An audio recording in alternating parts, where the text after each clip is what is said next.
Você sabia que hoje na China nós temos listada a maior igreja cristã do mundo? E não sei se você sabe também, mas a China tem prioritariamente, a partir do seu governo, da sua política, um certo tipo de preconceito. E muitas vezes, na história da igreja, nós temos relatos de perseguição e proibição do evangelho ser pregado na China. E ainda assim, mesmo com tantas dificuldades, a China continua sendo a maior igreja do mundo. E ela se reúne prioritariamente, por conta dessa perseguição e desse preconceito, nas casas. É uma igreja que muitos historiadores e teólogos chamam de igreja escondida, porque é uma igreja que não se mostra, ela está se reunindo ali de forma anônima, sem placas, sem grandes prédios, sem música como nós conhecemos hoje, bandas e tudo mais. Essa é a igreja que nós acabamos de dizer que é a maior igreja do mundo, uma igreja que se reúne nas casas prioritariamente. Deixa eu te perguntar, você conseguiria viver numa realidade dessa? Você sabe o que é uma igreja nas casas? Você conseguiria pensar em uma igreja que não se reúne em um prédio, que não tem uma estrutura bem montada como a sua? Fique nesse vídeo que nos próximos minutos nós vamos falar um pouco sobre essa realidade, a igreja nas casas. Roda aí a nossa vinheta. Fala família, povo de Deus, sou o Lucas Ayer, você já me conhece. Estou aqui para mais um capítulo do nosso livro Nascidos de uma Voz. E hoje o nosso capítulo é o de número 3, intitulado Igreja nas Casas. E esse livro, ele contempla a igreja nas casas por intermédio dos grupos da família. Nada mais são do que reuniões, nós intitulamos de grupo da família, porque acreditamos que as famílias devem se reunir lá semanalmente para poder compartilhar a palavra de Deus. Eu queria te convidar para fazer parte conosco do grupo da família. Se você ainda não faz parte, manda uma mensagem aqui nos comentários embaixo, nós vamos te direcionar para um grupo. Vamos pro vídeo? Bom, para falar um pouco de igreja nas casas, eu quero voltar um pouco na história bíblica e te contar um pouco da narrativa, da trajetória da igreja ao longo dos anos no Velho Testamento. Se você pensar, por exemplo, lá em Gênesis no capítulo 1, quando Deus criou Adão e Eva. Deus não pediu para que Adão e Eva construíssem um prédio, para que ele alugasse um som, contratasse uma banda, fizesse qualquer tipo de liturgia, de culto público. Deus não pediu isso. Deus apenas criou Adão e Eva e pediu para que eles se relacionassem e cultuassem, cultivassem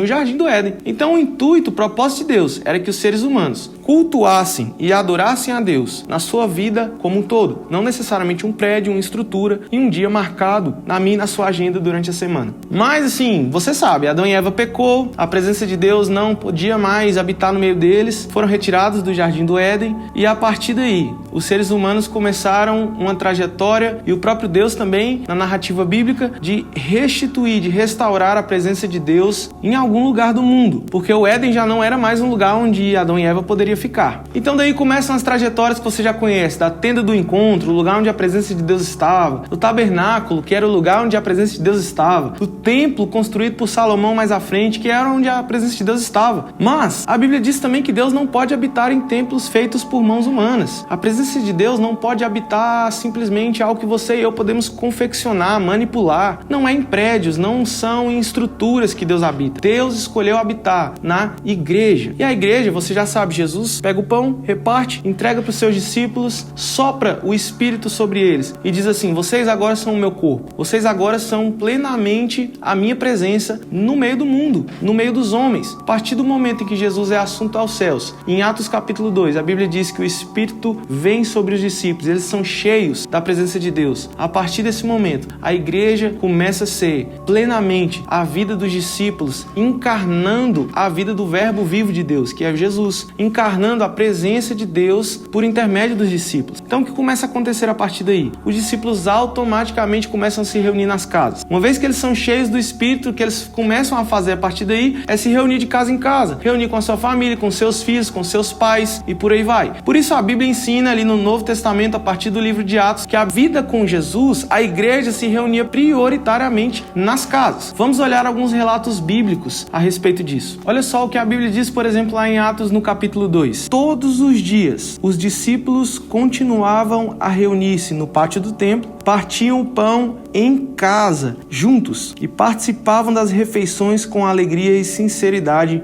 de coração, louvando a Deus e tendo a simpatia de todo o povo. E o Senhor lhe acrescentava diariamente os que iam sendo salvos. Então observe bem, a Bíblia está dizendo que o fato dos discípulos se reunirem todos os dias nas suas casas ia fazendo com que eles tivessem a simpatia do povo à sua volta. Eles eram um povo gente boa, um povo que as pessoas gostavam de estar juntos. E a Bíblia diz que Deus ia dia, todos os dias, diariamente, acrescentando numericamente aqueles que iam sendo salvos. Bom, uma história interessante também no livro de Atos é uma história do Cornélio. Não sei se você já ouviu falar do Cornélio, mas o Cornélio foi um homem que foi evangelizado pelo apóstolo Pedro. E olha o que a Bíblia diz lá em Atos, no capítulo 10, a respeito da casa de Cornélio e toda a sua família. Diz assim: um dia depois, chegaram a Cesareia. Cornélio os esperava com os parentes e amigos mais íntimos que ele havia convidado. Quando Pedro ia entrando na casa, Cornélio dirigiu-se a ele e prostrou-se aos seus pés, adorando. Pedro, porém, o fez levantar-se, dizendo: levante-se, eu sou apenas um homem como você. Conversando com ele, Pedro entrou e encontrou muitas pessoas reunidas ali. Olha que interessante. A Bíblia está dizendo que Cornélio estava reunido na sua casa com seus amigos, com seus familiares, e a Bíblia chega a dizer que eram os amigos mais íntimos de Cornélio. E Pedro chegou exatamente naquele momento e encontrou muitas pessoas reunidas ali na sua casa. E a Bíblia conta mais pra frente que houve salvação daqueles amigos íntimos e daqueles familiares de Cornélio naquele dia. Todos foram batizados e todos foram cheios do Espírito Santo. Então a Bíblia está relatando o tempo todo para nós que a igreja no começo era primariamente nas casas. Por que nas casas? Porque as casas é o lugar onde você reúne as suas famílias, onde você reúne os seus amigos íntimos. Muitas vezes você vai à igreja, você vai a um prédio, você vai a uma instituição, você chega lá, você nem conhece ninguém, você não tem intimidade com aquelas pessoas. Você vai gastar ali pelo menos 1 ou 2 anos para fazer amigos de verdade, para ser incluído naquela família da fé, e muitas vezes isso tem que acontecer mesmo, é normal. Mas a Bíblia está defendendo primariamente a igreja nas casas, porque Deus não tem o intuito de te afastar dos seus familiares, de te afastar dos seus amigos íntimos. Muito pelo contrário, Ele deseja salvar você, a sua casa e os seus melhores amigos. Por isso as reuniões devem ser realizadas nas casas. Eu quero ler só mais um texto para ficar evidente, claro, para mim e para você, de que a igreja, na Bíblia, no início, prioritariamente era nas casas. Olha o que está escrito lá em Atos, no capítulo 5. A Bíblia diz assim, no versículo 41, os apóstolos saíram do sinédrio, alegres por terem sido considerados dignos de serem humilhados por causa do nome de Jesus. Todos os dias, no templo e de casa em casa, não deixavam de ensinar e anunciar que Jesus é o Cristo. Eu gosto desse texto porque ele não anula a necessidade também de nós nos reunirmos no templo. Os apóstolos também faziam isso, eles reuniam-se de casa em casa, mas reuniam-se também nos templos. É o que o Lutero disse certa vez. O reformador Lutero disse que as reuniões da igreja devem ser como um barco que tem 2 lemes. Por um lado, você está remando com cultos que acontecem de forma comunitária,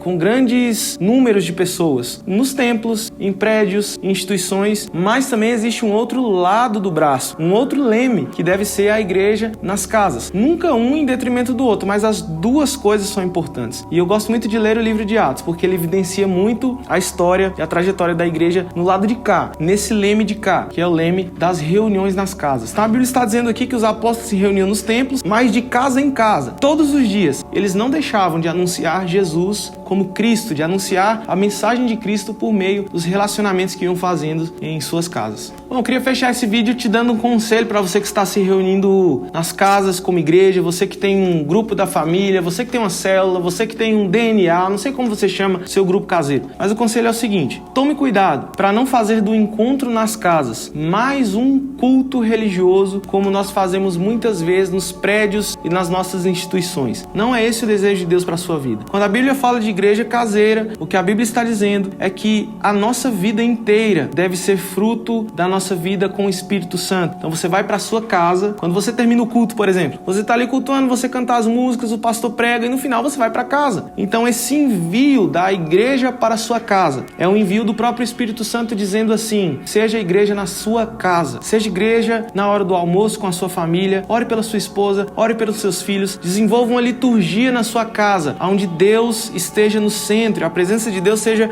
importante, a coisa mais importante da sua família. Não faça dos encontros nas casas apenas mais uma reunião a fim de cultuarmos de forma religiosa. Chame seus amigos, trate os ambientes familiares nas casas de forma mais espontânea, não tanto litúrgica, não tanto metódica. Deixe as coisas fluírem, faça amigos, trate as pessoas da sua casa como seus verdadeiros amigos íntimos, e você vai ver, por meio da presença do Espírito Santo, Santo no dia a dia, enquanto você vive a sua vida ordinária, Deus vai te abençoar e diariamente Ele vai enviar as pessoas que vão sendo salvas aqui na nossa cidade. Então é isso, família. Espero que você tenha gostado desse vídeo. Compartilha ele, deixe seus comentários, deixe seu like aí também. Não se esqueça que a tenda é um lugar para todos aqueles que amam a presença de Deus. Até o próximo vídeo.